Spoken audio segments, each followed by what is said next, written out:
నాగర్ కర్నూలు జిల్లా దోమలపెంట వద్ద SLBC tunnel ప్రమాదంలో చిక్కుకున్న 8 మందిని రక్షించేందుకు అధికార యంత్రాంగం తీవ్ర ప్రయత్నాలు కొనసాగిస్తున్నది. ఆదివారం తెల్లవారుజాము నుంచి సహాయ చర్యలు నిర్విరామంగా సాగుతున్నాయి.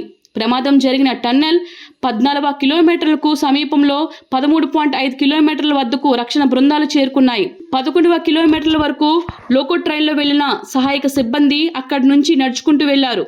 13.5 నుంచి 14 కిలోమీటర్ల మధ్యలో కార్మికులు చిక్కుకొని ఉంటారని సహాయ బృందాలు అధికారులు భావిస్తున్నారు. అక్కడ పరిస్థితిని అంచనా వేస్తూ సహాయక చర్యలపై నిపుణులతో చర్చిస్తున్నారు. టన్నెల్ కుడి, ఎడమ, పైభాగం నుంచి డ్రిల్లింగ్ చేసి ఘటనా స్థలానికి చేరుకునే సాధ్యాలపై నిపుణులు సలహాలు తీసుకుంటున్నారు. టన్నెల్లోని మట్టి దిబ్బలను తొలగిస్తున్నారు. 1000 హార్స్ పవర్ మోటార్స్ తో నీటిని బయటకు పంపుతున్నారు. సహాయ చర్యల్లో 130 మంది ఎన్డీఆర్ఎఫ్, 24 మంది హైడ్రా, 24 మంది సైనికులు, 24 మంది సింగరేణి స్క్యూ టీం, 120 మంది ఎస్డీఆర్ఎఫ్సి సిబ్బంది పాల్గొంటున్నారు. ఘటనా స్థలానికి వెళ్లే దారిలో మట్టి, నీరు అడ్డుపడుతున్న వాటిని దాటుకుంటూ ముందుకు వెళ్తున్నారు. పైకప్పు కూలిన ప్రాంతానికి 200 మీటర్ల గ్యాప్ ఏర్పడింది.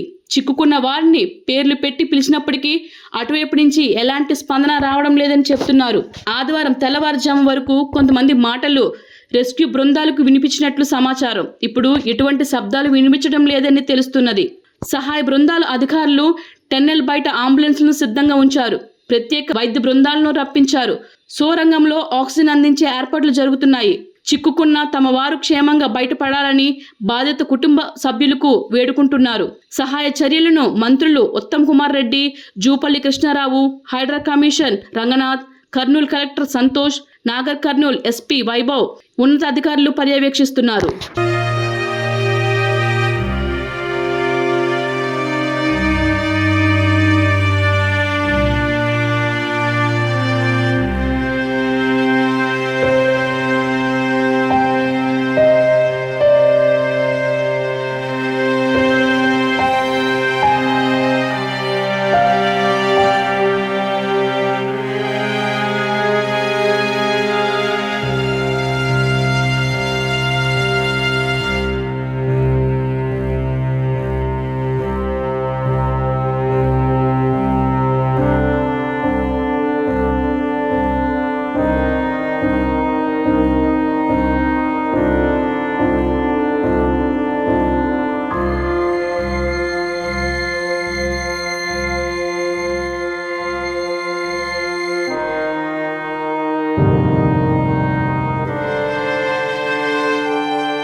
Hi, this is Swathi. Like చేయండి, షేర్ చేయండి, కమెంట్ చేయండి అండ్ సబ్స్క్రైబ్ చేయండి GR TV. Hi, this is Monica. Please like, share and subscribe GR TV.